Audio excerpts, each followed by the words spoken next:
YCP నిండా rowdy షీట్లో ఉన్నారు 90%. వాళ్ళందరి మీద ట్యాక్స్ చేస్తే డబ్బులు వచ్చిండేవి కదా, మీకు ఒక ఏడాది బడ్జెట్కి సరిపడా డబ్బులు వచ్చిండేవి.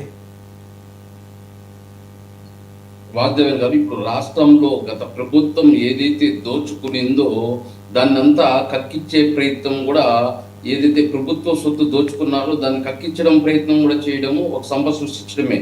అదేవిధంగా ఈరోజు కేంద్రంతో ఏదైతే పోలవరం బ్రిడ్జ్ కానీ, విశాఖ స్టీల్ ప్లాంట్ అయితేనేమి, అదేవిధంగా రైల్వే జోన్ కానీ, అమరావతికి 15,000 కోట్లు ఇవ్వడం కానీ, అదేవిధంగా ఏదైతే ఈరోజు 7,50,000 కోట్లు పెట్టుబడులు రావడము, దాంట్లో 6 లక్షల మందికి ఉద్యోగాలు రావడము రాబోతున్నాయి.